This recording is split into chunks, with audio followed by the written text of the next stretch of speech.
Dr. Nick Araza, Santa Barbara Family Chiropractic. Make it a little dramatic because we get lots of concern and question around x-ray radiation. So I want to address that and not poke fun at it because it is a concern for people, but we thought we'd bring some theatrics to that. So I grew up in a culture, same culture probably as you, where my dad was really against radiation. We would go to the dentist and try not to get x-rays all the time. You know, there was always this like fear of radiation.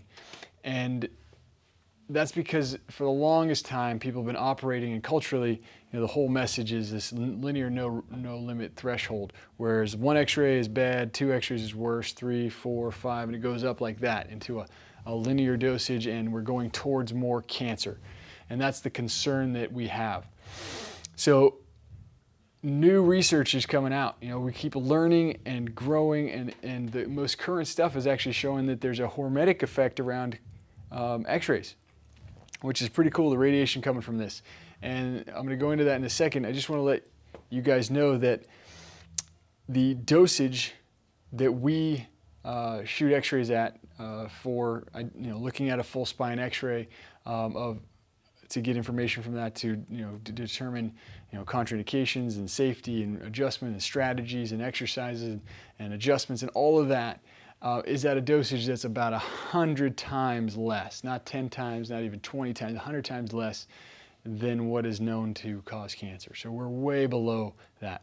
Now, hormesis also makes this kind of interesting too, is a biological effect known for organisms that you expose them to a little bit of toxin and they actually display protective mechanisms that actually make them better and healthier than if they were not exposed at all. So this is kind of like what it looks like, and they're finding that that's actually true of x-rays. So instead of just linear where it's going like cancer rates and x-rays are going up like that, what we have is this period that goes down. A little bit of x-ray exposure actually decreases the amount of cancer people have. And we happen to be in that zone right there with diagnostic x-rays in here. Now that's different than getting a CT scan at a hospital. That's a different dosage. You got to look at each thing has a different amount to it. But what we do in here for a full spine, I mean, it's milliseconds that we have you under radiation. So it's not a big exposure, and there's also possibly some health benefits to that.